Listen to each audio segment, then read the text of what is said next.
Women have the power to transform this world. We can end crime and violence if we all agree to do one thing: share. Let's share our wisdom, share our time, share our talents, share our finances, but most of all, let's share our love. This is the Female Solution. Hey, family. It's another Thursday morning with Shemsu-t on Master Force. I am present to how thankful I am for the Master Force Leadership Summit that we actually curated on August the 18th. It was a wonderful gift that we shared with the community. Maybe you can catch some of the reruns. But thanks to those who did tune in, who did show up, and all of the speakers and presenters. Just thank you for your time, energy, and attention. I just appreciate the willingness to show up. Sometimes in life, that's all we have to do is show up and share our gifts, right? And we can be part of the female solution that changes the world. Wonderful. So today we're going to continue our amazing conversation with Brotha G. Man, this is deep, and we're going to get even deeper. All right. So I suggest that you get your pen and pencils out, your paper, whatever you take notes on, because we're going to really delve into some very interesting aspects of who we are as beings. Okay. And what we actually contribute to the overall benefit of this planet. This is why it's so important for us to remember who we are. Okay, so I'm not going to get on the soapbox. Let me bring in Brotha G. Good morning, Brotha G. How are you? Hey, everybody. Hey, thank you for your time today. I'm looking forward to just, you always just blow me away. So that's okay. I can handle it now, You better strap yourself in for this one. I got to strap myself in. Now, before we get into that, can you just give a little bit about who you are in case people didn't catch the first 2 episodes? Because this is Afromance 3 with Brotha G. Okay. That is correct. Originally, this is what I was famous for. This is my book. It's called Shades of Memnon, and I do, I'm a historian and kind of a visionary about certain things, and I recreate adventures based on ancient African history. And while I was doing the research for those things, that's where I ran across the beginnings of what, eventually became the Afromance thing. Excellent. And then tell me, when you actually started working on Afromance, and you said you came across it doing the Memnon series, what was it that had you realize the capacity of the male and female relationship that you begin? You have you have looked in every nook and cranny in this now, okay? It was a combination of what I learned early from Ron Nefaman, the Shechem, the man who did the Meduniter book series, and he put out the Meduniter Oracles. And then it was a combination of what I literally experienced myself. Because I will say that if I had not had those 2 things to light a fire under me, there's no way that I would have been able to, to delve into these things. The Shechem put out a series of I guess you can say lectures, from the 80s and the 90s. And for some reason, the people, the Osiriset people, the priesthood people, they called me in one day and told me that they did some readings on me and that I was doing priesthood work. And they gave me 2 phone book stacks filled with those lectures, which they say they only would give to people who are studying to be priests. I wasn't studying to be a priest, but they told me I was doing priesthood work and that something told them that I should have these documents. And so I took them and I researched them for over 10 years. No, not 10 years, like 7 years.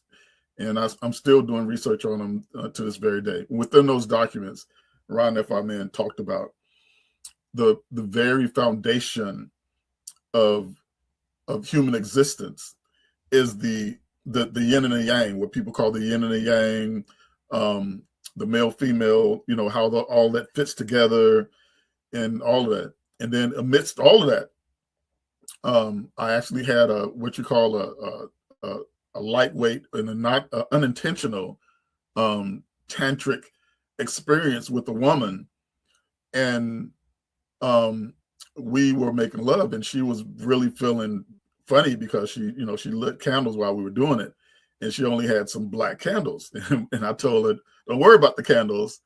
Well, anyway, she had an orgasm, and all those candles went out as if somebody covered them up with something. And we woke up the next morning and looked at those candles, and it looked like something had put them all out at the same time. And I went to a priestess at Osiris-Set, and I asked, I described what was happening. She said, "Oh, she was projecting." And I said, what are you talking about? Then you read the stuff that the Chekham wrote about, right? She was projecting. She was utilizing her female energy, combined with your protective male energy, to actually carry out something. She didn't like those candles, and so she took action against those candles. And that blew me away. That's something that I literally experienced myself, and it sent me down a rabbit hole that eventually led to Afromance. That is a pretty fascinating story. We actually teach a course in Master Force called Kundalini Magic. Mm-hmm.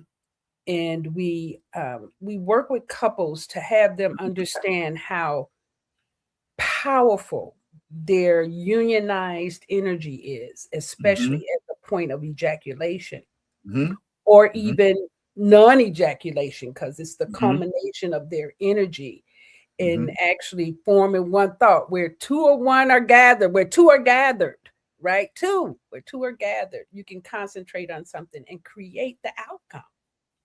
Or outcomes themselves will be created. Yep, that's exactly the way it goes. And the Chekham really goes real deep into it. And I did further research on that. And the funny thing was, and most people know about this. Most people know about the outer esoteric stuff. Most people know more about the esoteric nature of these things than they do of the biological nature of it. And the biological nature is the underpinnings of where the esoteric actually comes from. If you did not have these chemical signals, the chemical signals are the fuel from which these esoteric things actually arrive. And I talked about it a little bit last time. I'm gonna give a little bit more details so people will understand why, so a little bit more about the mechanics of these things. I talked about hexadecanol. Hexadecanol is a anti-infanticide. It's a chemical signal that comes from babies. Everybody has it, but it's very, very much strong. It comes out in waves from the head of a little bitty baby. It comes out from the waves of that, in order to make the people around him, and to actually mentally manipulate them, in order for that baby to be taken care of. Because everybody knows a baby is very helpless, and he can't do anything physical to save himself or to make things safe for himself or herself. It has to be a chemical thing, and we evolved to do that because there was a point in our history where it was not safe to be a baby at all. So that's the baby message that comes from a baby, because if that message did not come from children, we would not be who we are, because we would be killing our children. So that's one of the things. And the other thing is, it's the chemical signals that go between men and women. And I want to get a little bit more in depth into that, so people really have an understanding of where these things come from. Androstenone is what I call the activator. Androstenone, it is a derivative of testosterone. So that means that normally men who have more testosterone, they will create more androstenone. Androstenone is a very interesting chemical signal.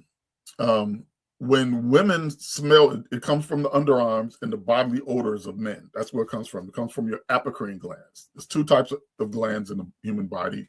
There's the apocrine gland that creates these chemical signals, located under your arms, your groin, sometimes your head, and around your nipples. All these places where the apocrine glands exist. And the reason why you know the apocrine glands have to do with sexuality is because they do not start operating until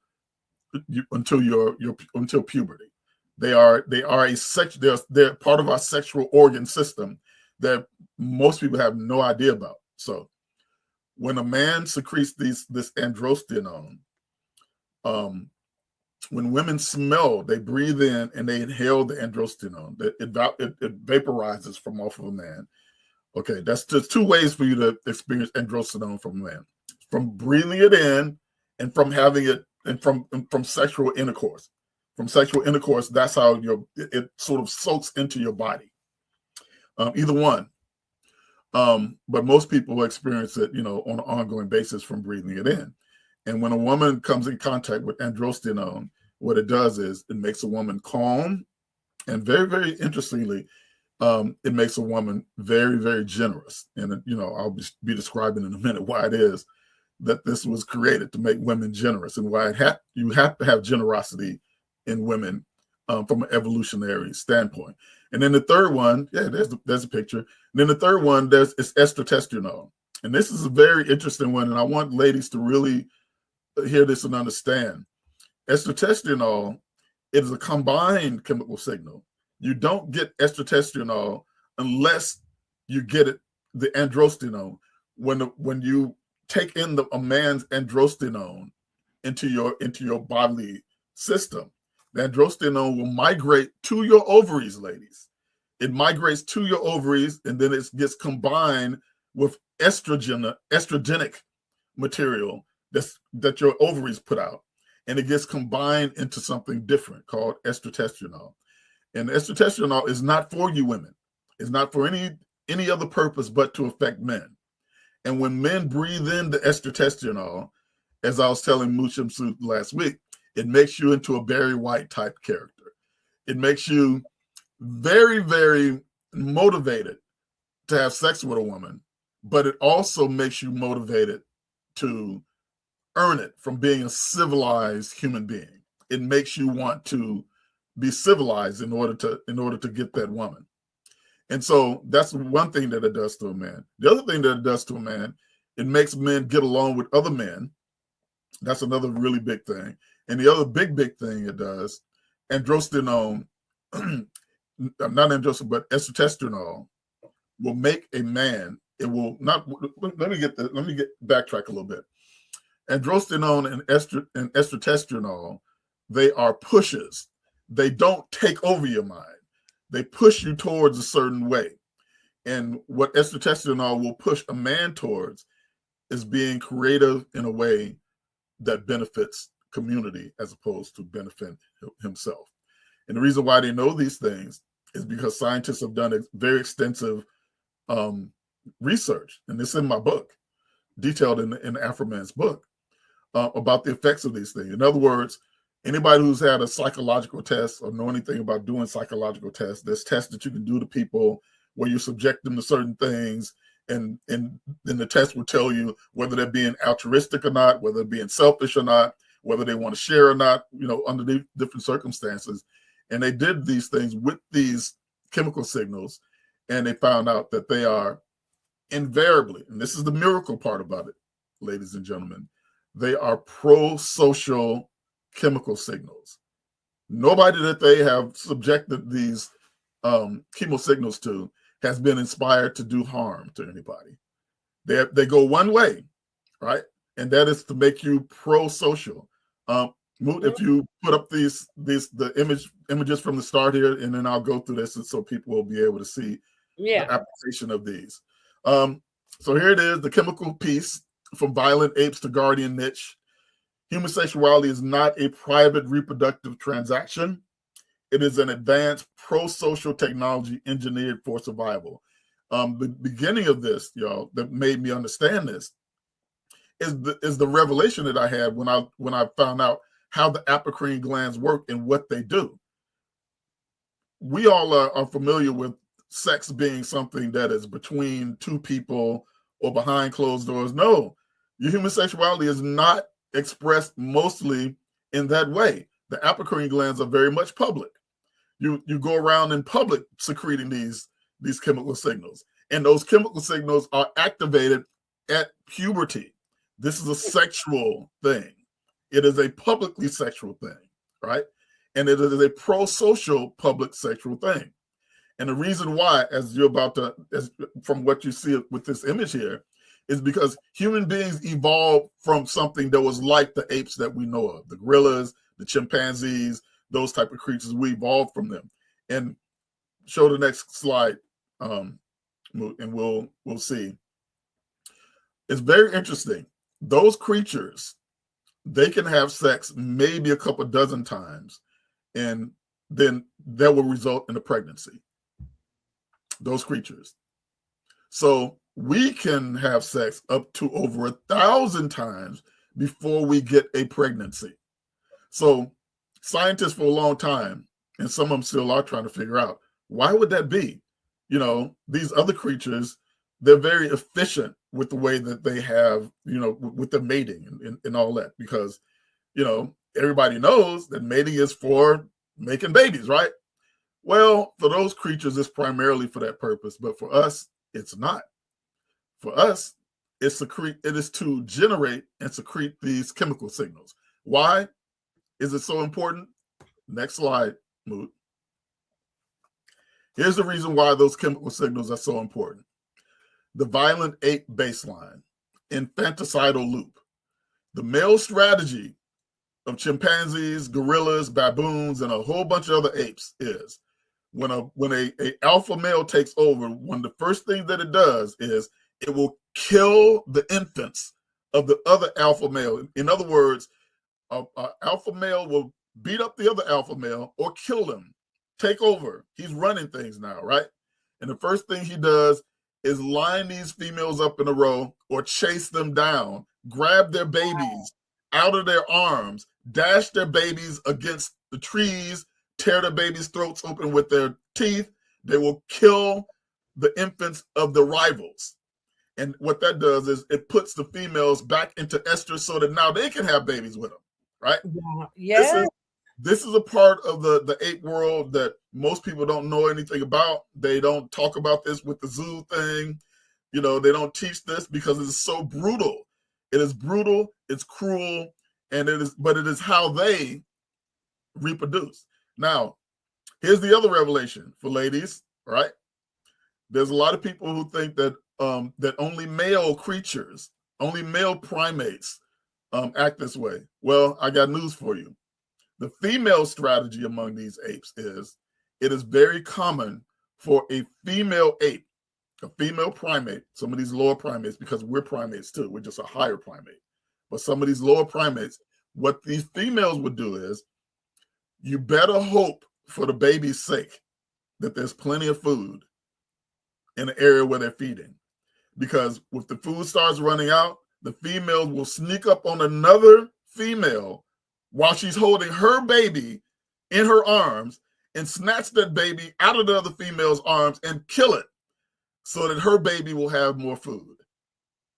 So they were doing, you know, what did they call that? The war for the food. Remember, there was a movie out about that. Yes. Yeah. So this is kind of what was going on with that. If the food gets low, then you have to get rid of people, and the easiest people to get rid of are babies and elders. Yes. Right. That's the easiest ones. So this tells you, ladies and gentlemen, why it is that smelling androstenone makes women generous. It makes them want to share. Okay. Mm-hmm. It's designed to make them not act like this, and it's also, you know, the reason why the other chemical signals make men not want to harm babies and make men want to get along with other men. That's because these creatures were our baseline. We evolved from creatures that were like that, and we could not at all be us Just imagine you're a woman, you're a human woman, you're walking with your baby on your back, you live in a ghetto, there's not enough food, you live in a food desert or whatever. Not only do you have to worry about that, if this was still the case, but not only do you have to worry about that, but you have getting food in the food desert, but now you have to worry about another woman sneaking up on you and bopping you upside the head and taking your baby and killing it so that her baby can have, so under these circumstances, y'all, you could not have human civilization, of course. You could not create human civilization. So God. So what you're saying is in the evolutionary process, and that's what I love about the magic of the universe is that it's continuing to evolve based on what the needs are. This is why we actually had the New Earth children come in, the indigo, the rainbow, the crystal, the starseeds. They came in because the universe said, hey, these people are not getting it. They need help. Yep. Yeah. We got to move up. So listen, y'all, here's the difference. These lower apes, they have babies quick, fast, and when the babies come out, the babies are functional. When a baby comes out of one of these type of lower apes, they're ready, their eyes are wide open, they're ready to not only feed from the mother, but they're ready to reach for food. They're much more functional. And as everybody knows, our babies are not functional for a long time. You have to take very good care of a human baby, right? A human baby cannot cling to you as you walk around. You have to strap that baby down to you. That's what apes can do. So here's what the hexadecanol does, y'all. The threat, of course, is vulnerable infants. They can't fight back physically. The technology that nature installed was hexadecanol. Hexadecanol comes from the baby's head, y'all. That's a very interesting thing. Hexadecanol comes from the two places. Now, I want people to hear this clearly so you really know, how just wonderful nature is, and maybe how hilarious nature is too. Because the places where, from a baby, where you will get the most hexadecanol is where you smell the baby when you're holding it, which is the baby's head, right? When the baby first emerges from out of the body, that's the baby's head, right? So as soon as that baby emerges, that signal goes out. The other place where you get the hexadecanol is baby poop, right? So, right, there's two major places from a baby where the hexadecanol leaves that baby's body and it comes out. And these are the two places where the parents, the caregivers, will come in most contact with in caring for that child. So it tells you, back and forth, the babies come. he needs to be taken care of, right? Yes. So that's a very interesting thing. Okay, go to the next one. That is so fun. That's amazing. I love this. Yes. So here's what the molecule. This is the very interesting thing. I told you all what the male and female does, and the baseline apes. So when this molecule hits the male brain, it tells them to calm down and not hurt me. Okay, don't try to eliminate me because I'm not your baby. All right, that's what it does to the male brain. And for the female brain, now here, check this out. It triggers her to be very aggressive, right? Now understand how important this is. It's telling you the same molecule says to a man, don't hurt me, but it also says to a woman, be on the lookout for those heifers trying to kill me. All right. Don't let them hurt. It says, don't let them hurt you. Right. That's what it does. Mm-hmm. That's what it does, y'all. So it's very so it disarms the males and it arms the females, because one of the things that I figured out when I was doing the research about the female infanticide thing, the males are very overt with what they do. They're the biggest and they're strongest. They just beat up the other alpha male. The females are very sneaky with the way that they do this type of stuff. They're very sneaky with it. They do signs to another ape that says, I would say strategic, sneaky. Right, yeah. Strategic. Yeah, that's what they do. They say, they give signals to another female with a baby. Hey, I found a tree with some fruit. Let's go get it. Bring your baby. Wow. Okay. Get them out of the herd, bring them over, bam their head on the tree. Okay. Right. So, That's you know, strategy. yeah, if you don't have the muscle, you got to have the strategy, right? Yes, right. So that's the way, that's how it goes. So anyway, so we'll go to the next one. All right, here's the cross sections. This is very interesting. How you have the infinity symbol here. All right, you have the infinity symbol, and you have how the estrotestosterone goes over to the male and affects his brain, and how the androstenone goes over to the female, and it is an infinite loop, y'all. That's what it does. It feeds each other, right?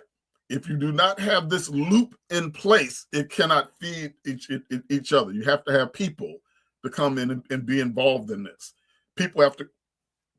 A man is the activator. In fact, one thing I didn't tell y'all about androstenone is that young women who are about to get, to become women, when they smell androstenone, it will jumpstart a healthy female cycle, birth cycle.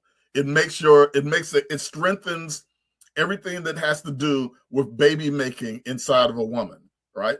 They found out that if you are a woman and you having, menstrual problems, stuff like that, smell some androstenone. It'll help. It might not cure it, but it will help. And that's what it's designed to do. That's what androstenone is designed to do. It is nature's way of making sure that we are not complete unless we have each other. We're not complete. We're incomplete creatures. That's right. This gives to the argument for why it's such a nice idea to have gender schools, female, male schools, especially when you're in the middle, grades as you're moving into puberty, right? Because those hormones, make you curious as well. And so I can imagine the different things that happen when an athletic man comes in and he's sweating. Yes. In my book Afromance, there's a whole chapter in there about how athletic men are the activators. In other words, listen, and I want all men to understand this. That man that your woman wants, who is not you, right? Don't be jealous of him, right? He can't make love to all the women in the world, but what he will do is he will activate her for you. All right. This is okay. Yeah. Don't be mad, because your woman's eyebrow, went up, at this guy that's walking around. But there's two reasons for that. One, it's healthy. That's a healthy reaction coming from a woman. And two, as Afromance talks about, you don't own that woman. You don't own her. You do not own her body and soul and her reproductive capacity. That's not yours. Whatever that is that comes to you, you are borrowing that. That's not your property. Okay, she's not your property, right? So that's one thing. And what Afromance will tell you about is that from a biochemical and even some kind of a spiritual social aspect, you can tell that she's not yours. You're not going to make a woman stop giving estrotestosterone to men who are not you. All right, let me say that again. You're not going to make the estrotestosterone that comes from a woman's body that's designed to uplift men. You're not going to put a force field around your woman to make that estrotestosterone not leave her body and go into the nose of another man who is not you. That's impossible. You're not going to be able to do that. That is a very good, and we need to do a group discussion around this because, a lot of men want to protect their family and they move into control, which is not the same as protection. Mm-hmm. And so a lot of times they think what you're saying, they're going to put a fence around their family, their woman or whatever. But the universe doesn't work like that. No, it never has. And in fact, Afromance goes to great length to tell you why that is a very, very terrible thing. I'm gonna go off on a brief tangent so everybody will understand what I'm talking about. Estrotestosterone is designed to uplift men and make men civilized. If you have a civilization where there's a bunch of men walking around and all their women are covered up, and all their women are covered up from head to toe, right? That means that the estrotestosterone that makes men civilized cannot get into the nose of the male population. Ooh. Now, you can we're not going to get into it, but you can use your what's called constraint logic, right? Let me give y'all one of the things that has really made this book what it is. It's constraint logic. Constraint logic, y'all, is this. If I ask you, Shemsu-t, where you were born or when you were born, right? I don't have to, prior to that, ask you if you were born. You know that I was born. You're standing here in front of me, right? And everybody knows, unless there's something really mysterious that most people don't know about, that is the way that human beings come into the earth. So constraint logic will tell you. I use constraint logic to tell me that we came from before I got the details, but I use constraint logic to tell me that human beings evolved from lower violent apes. Why did constraint logic tell me this? Because of how the chemical signals work. That's constraint logic. If we did not come from something where those chemical signals, that if a baby did not need to be protected from infanticide, then the then the hexadecanol that comes from the baby's head and from a baby's poop look, anything that God or nature, whatever, creates, it has a purpose, particularly if it stays around for a long time. Stuff that just has no purpose, it doesn't stay around. It might be like some type of nature experiment or something like that, but it doesn't stay around for millions of years unless there's a purpose for it, right? Unless there's a purpose for it. Can we go to the next slide? And it's a successful purpose. Exactly. Evolutionary. It does move us forward. Yes. Otherwise, it will be gone. All right. Now we have quite a few more slides to get through, so we may have. Okay. All right. This is part of the part of proof that I have within Afromance. I picked out some very interesting people from Africa. The Dinka people, these are the tallest people in the world, the tallest, and they're probably the darkest people in the world. You got the Sand people down there. They're some of the shortest people in the world. But the interesting thing about these two populations is that according to both anthropology and genetic sciences, both these groups of people are they're some of the oldest. They probably are the oldest human races intact on this earth, right? They're the oldest. They're the most genetically oldest people in the whole world, right? Wow! All of them, both of these two people, right? They have genetic lineages going back tens of thousands of years at least, right? The bloodline of these people is undiluted. And also their culture is also undiluted. Neither one of these people, as well as the Himba, have been taken over by Islam. They haven't been taken over by Christianity. None of that stuff. They're still practicing what they practiced for tens of thousands of years. Wow. All the people that I showed you right here, they all practice open and equitable sexuality. In other words, none of these people that I'm showing you on this map, in their cultures are thousands of years ago, they don't practice what we call enforced monogamy. None of them do. So these are the templates, the template people of humanity that I'm talking about. And so is the Himba people too. They're not that old as the other two, but they're template people too. None of them, at least in the Himba, among the Himba people, 48% of the babies born are not born of the man who is the head of that household. And the men don't care. The men don't care. The Himba people, they're very open. You know, it's very common for, if you go to the Himba people, you go visit your friend, and your friend will say, hey man, you you got any for the last couple of days or whatever? You know, let me ask my wife or one of my wives if they want to accommodate you, if they think you're cute or whatever. And then I don't think they go off and they think you cute. I mean, something like that. But I'll put it this way: socially cute. All right, you have to be socially cute, because all this is based on sociality. And when they interviewed these people and said, "Aren't you mad because these women are having babies and with men who are not you?" They're like, "Well, we care. We did the same thing over across the way. We don't care. We love all babies. We don't care about that. Well, don't you think that don't you own your women? No, we don't own them.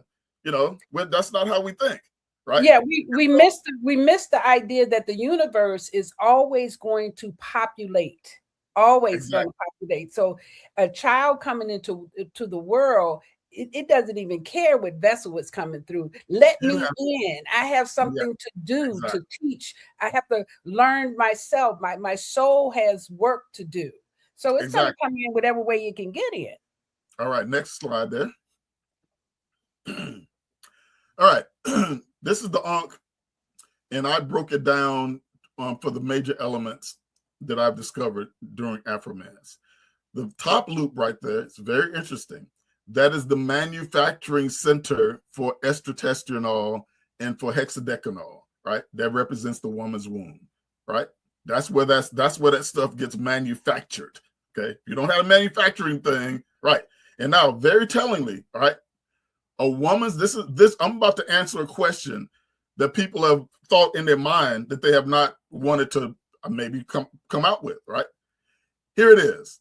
The reason why human beings were able to not have monogamy, were non-monogamous for 99% of our history, 300,000 years, and they didn't all die of venereal disease the way we would die if we did the same thing that they did now, the way they did it, is because the woman's vagina, particularly the African woman's vagina, is designed to eliminate low-level pathologies.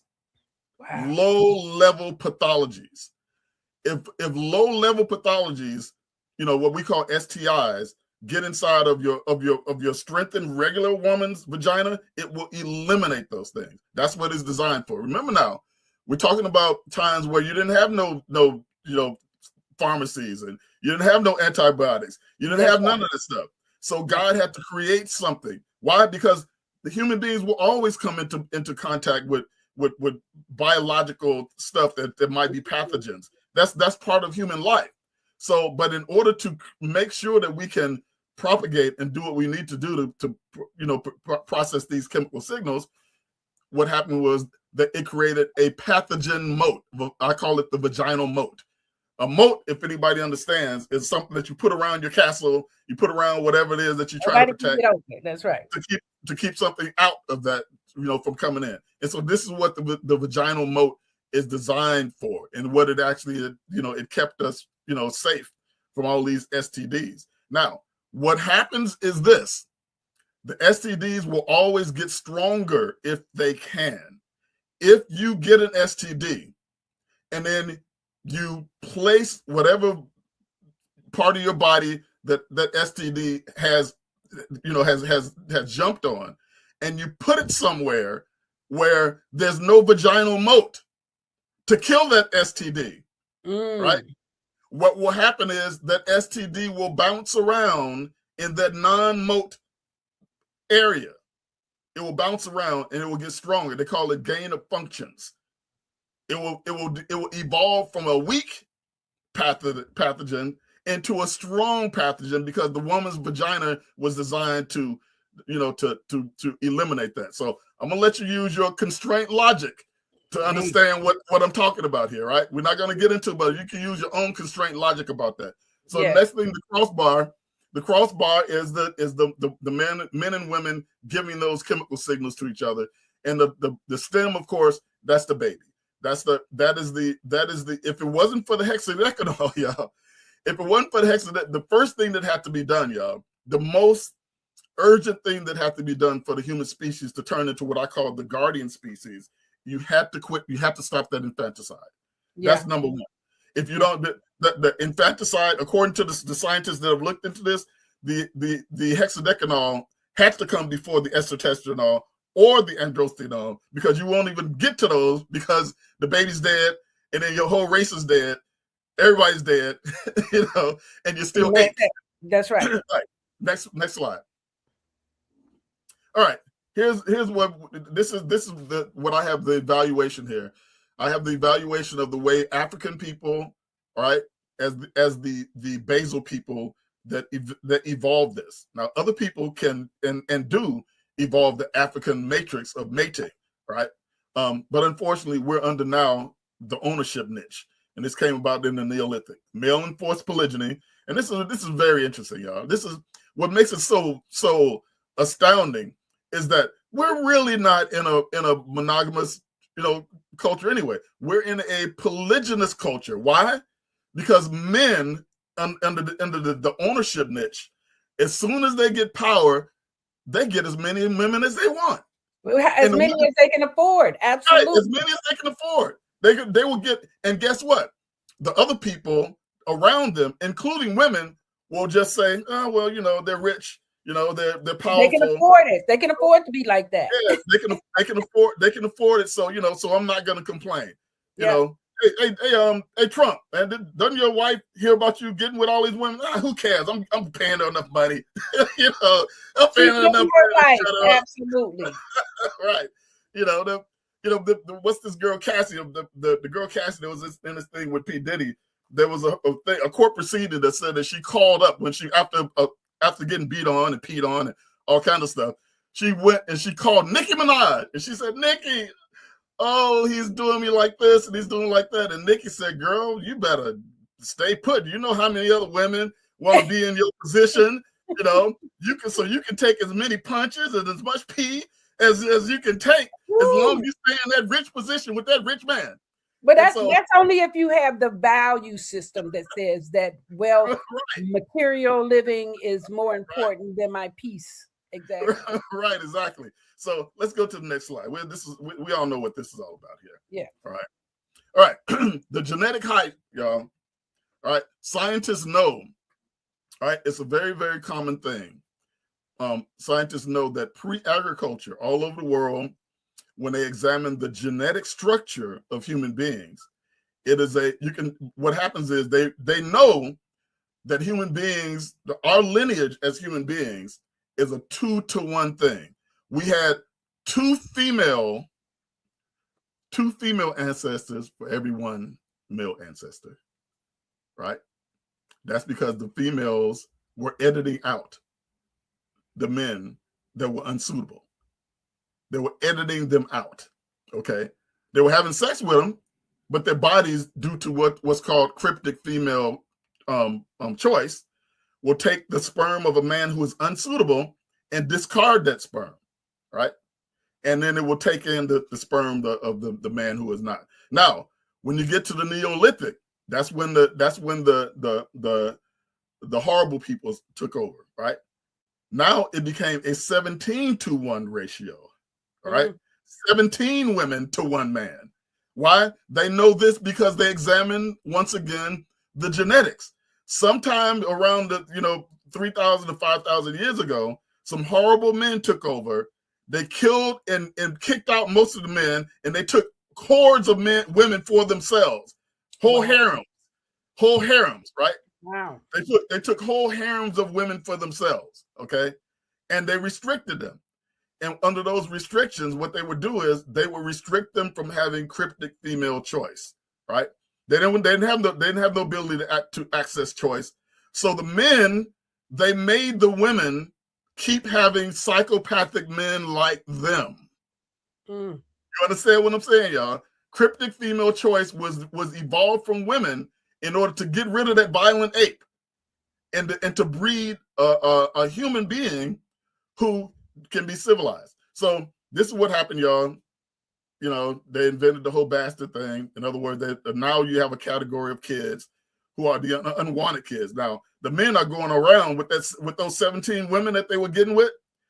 They might have had 2 or 3 that was quote unquote their wives that they wanted to give some type of recognition to. All the rest of them 17, the 14 other ones, their kids were bastard kids. All right, those are bastard kids. So you have a whole culture where these elite men are going around doing whatever they want to do. They're only recognizing a few kids, and then that caused all kinds of problems. And one of the things that they would do with these bastard kids, they would do this. They would send them off to war. This is one of the things that the ancient Greeks were very well known for. The ancient Greeks would create and they would encourage men to be sexually, emotionally involved with other men on the battlefield, right? On the battlefield. And they would keep them away from women where you get that EST to make you civilized. No, we don't want that. We want you to be a beast, but you're also still a sexual person. And we know that. So we're going to put y'all out there to have sex with each other and to kill for us. Wow. Right? And to kill for us. We don't want any of that woman softness. All right? We don't want any of that stuff, and also the Greek people were very notorious for killing children. Oh, they were very notorious for exposing children. A child that you didn't want or seemed to be weaker than another child, they would throw them to wolves. Literally take them out to the woods and let bears and wolves eat them. Right? This is the cruelty of what happens to cultures when the EST is not absorbed inside the man's noses. Okay, here's the modern thing, y'all. We're still living with this now. Now you got people who are basically trying to uphold this monogamy thing, and it is killing. One of the things that is so interesting about the monogamy issue that it's just so puzzling to me how entrenched this has gotten to people. Anything that's damn near impossible to do, y'all. Let's take a look at it and see if you were meant to do it. All right. If eating mouthfuls and shovelfuls of pork and beef and mixed in with lard, if that makes you sick, then maybe you're not supposed to be eating that, right? maybe even though a lot of other people around you are eating it and they say it's okay and it fills up your belly, maybe you need to step back and try to see maybe if there's another way. So this is all the things that needs to happen, y'all, to restore this bonding situation, all right? We got to be around each other. Everything up here that you see is based on human beings being close to each other once again. If we're not, everything that I just described, the chemical signals, they don't work over the internet. Okay? You can't swipe right and smell and inhale somebody's estrogenol if you're a man. You can't a woman, you can't inhale a man's androstenone over the internet. You have to have we're going to have to re-socialize, because if we don't re-socialize, what's going to happen is more of what you see happening right now, where you have isolated people who are coming out of isolation every once in a while, coming, popping their head up like a gopher, looking for somebody to date or looking for, well, guess what? That person that you want, that your head is popping up for, his or her head is popping up out the hole also. None of y'all have enough estrogenol. None of y'all have enough androstenone. You haven't smelled a baby in years. I mean, come on. This when you put this together, y'all, what you're talking about is biological Armageddon. Biological chemical Armageddon happens, and then what happens is biological Armageddon. We're supposed to be like, look, everybody who went to see that movie Sinners, that's the way Black people are supposed to act. If you saw the movie Sinners, right? You saw everybody getting together at the juke joint, right? You saw people making love, right? That is what human beings are supposed to do, right? That's what has to happen to make human beings stay human. If you don't, so you're saying that the community aspect is what has us evolve into a higher level. Without the community aspect, you do not. Look, the Shemsu-t Ron F. Man, he taught us this a long time ago.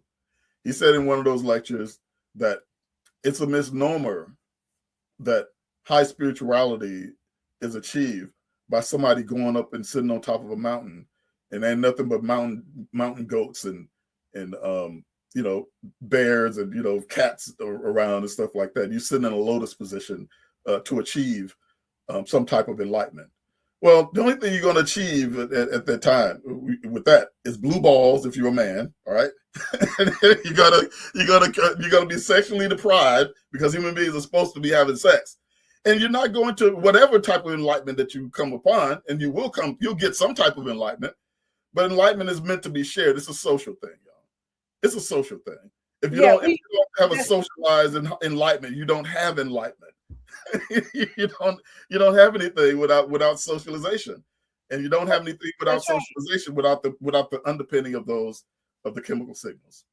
It's interesting when I talk to people who are single and they talk about, oh, I'm so peaceful. Well, you're by yourself, so there's no way to test if you're really truly. Yeah. How you know? You know, how do you know if you're peaceful, or if there's nothing to trigger you, you have nothing to soothe. Yeah, so those type of people, those are the toe stomp people. I call those the toe stomp people. All right, they're really not being socialized, and you really can't tell really how they are unless you stomp their foot. All right. Yeah. You know, you got to stomp their toe to see if they really are civilized the way they say they are. Right. You know, I can tell people when I'm riding in a car with someone, I can tell how peaceful they are by how they react to other drivers. You know, because people in traffic, you're going to get cut off. You're going to get people not using their signals, but how you react to that determines your peace. And most people are not challenging themselves inside of the inner realm of who they are. They've been taught, Moot, that selfishness and individualism is the key to happiness in the Western world, right? That's what they've been taught, right? Every man for himself, every woman for yourself, dog eat dog, you know, all this stuff goes on. And the really, really interesting thing about this, Moot, is that if you're, and this is. I'm not trying to upset women, but I have to say this, and you have to understand this, right? Women, if you are not smelling androstenone, you won't even be able to get along with other women. Y'all, you understand what I'm saying? You can have all the women coalitions that you want, right? You can have all of that, right? But if nobody is smelling androstenone, you will not be able to get along. You will not be able to get along. Right? Everybody's out for themselves. Remember, androstenone makes you generous. Most people come into these communities and these groups that they create, right? Because they come in with we're going to share, we're going to work together. You know, we're going to show women the world what women can do. Well, Look, remember I just told y'all, scientifically, the baseline of women, right, is not sharing. The 8 baseline of women is not to share. It's to protect the family. The baseline of a woman is to preservation, self-preservation. It's to protect your own. So that will only go so far. You know, you might make a big deal. Y'all might go far to, you know, and do whatever it is that you're doing, and then somebody's going to stab somebody in the back. Somebody's going to get tripped up. Somebody who was supposed to be at the meeting, and y'all supposed to have this big meeting, and all of a sudden somebody didn't call the other person to make them know that the meeting was going on, and you asking why? Well, I forgot. No, she didn't forget. She didn't want you there because she wanted to take your place. So, you know, it's the envy is real. Absolutely. The envy is real.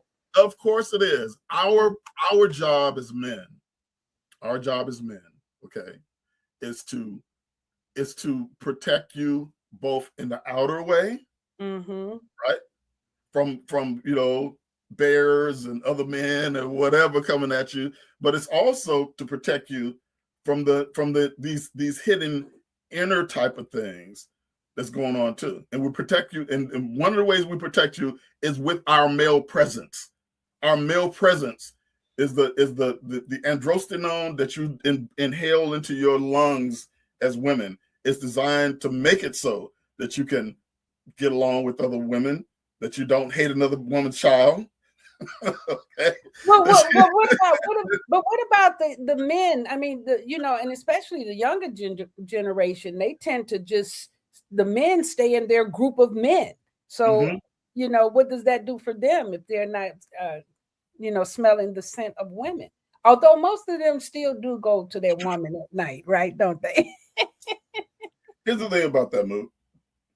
What activates these chemical signals, particularly the androstenone and the estrotestosterone, they don't just act on themselves. They're activated by oxytocin.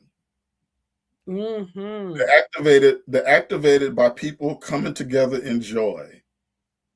People coming together in joy is what activates these things, right? That's what. How much time do we have? We're actually winding down now. We have about 4 minutes. All right. Less than that. You have to come together in joy, right? And the only way, African American people have survived, right, is coming together in joy and activating these chemical signals. That's how we've survived. Okay, we survive by doing that, right? By making sure, because when you get together and you dance together and you sing together, you're breathing in all these chemical signals, and you got the joy that's going on. And you also have the sexual stimulation going on.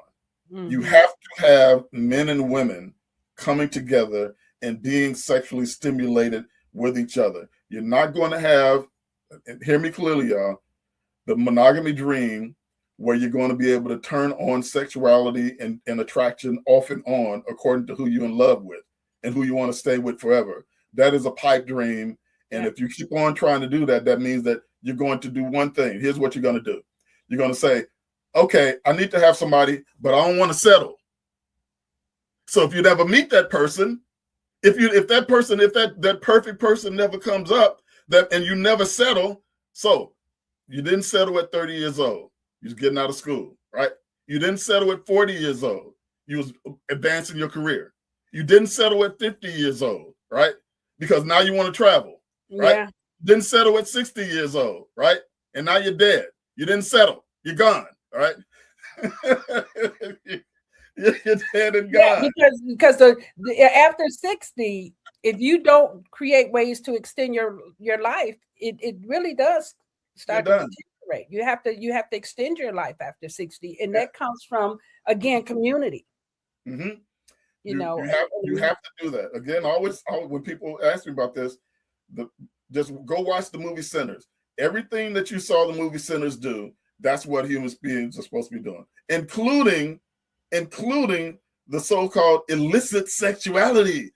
She shouldn't have been having sex with that young man. She was married. Or he shouldn't have had sex with that woman. She was a vampire, whatever. All right. You have to, if you do not have sex, people, sex is the basic bottom line of all human life. Why? Because on the small end, this much of it is for making babies. But this much of it is for making civilization. Creativity is the biggest energy for creativity that we have. Everything is a sexual expression when it comes together. I told y'all exactly how this works. I gave y'all the actual. I just outlined to y'all the actual mechanics of it. Now it's not just rhetoric; it's a scientifically proven the mechanistics of how these things work. Going beyond just somebody's opinion, my opinion, your opinion, or whatever. It's not an opinion. Babies exude hexadecanol, and they don't hexadecanol, and they don't do it for nothing. All right. All right, Brother G. So I'm going to be listening to my intuition and to you to see if we're going to have a 4, because I still haven't gotten to the book itself. We haven't gotten to the book itself, so we'll see. But thank you for this wonderful insight, and let's keep it going. There's so many other conversations that can come out of this, so I'll be in touch. Yes. And keep sending me your material. I love being inspired by it. I will do so. All right, everybody. Thank you for joining me this week. And I look forward to next week and the weeks after that, because we're going to get into some very interesting topic. It's time for us to meet the young people in our world. Okay. Thank you for joining me. See you next week. What's up, guys? It's Osada, the host of the Gathering of the Griots podcast, part of the Female Solution. Want you to join us every Tuesday morning from 7 a.m. to 8 a.m. And guess what we do? We interview authors of the Soulful Chicago Book Fair. The books, the experiences, the lifestyles, all of it with fervor. So be there right on the Soulful Chicago Book Fair YouTube page or on the Female Solution Facebook page. We look forward to having you and all our literary essence. Peace.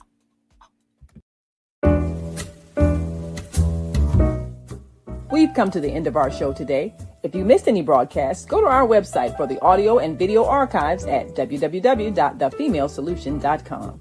On behalf of our team of radio hosts, I'd like to thank all of you who participated in today's discussions. And to our global family joining us from all around the world, we say thank you. To our family in China, xie xie. India, Dhanyavad. Japan, arigato. Korea, kamsamnida. Russia, spasiba. Germany, danke. Poland, dziękuję. France, merci. Spain, gracias. Italy, grazie. Egypt, shukran. Ghana, madasi. Nigeria, eshe. South Africa, Ngiyabonga. Senegal, Jaref. Kenya, Asante. Israel, Toda. Pakistan, Shukriya. Afghanistan, Tashakur. Saudi Arabia and Palestine, Shukran. Assalamu alaikum wa rahmatullahi wa barakatuhu. Thank you, and may peace be upon you and the mercy of God and God's blessings.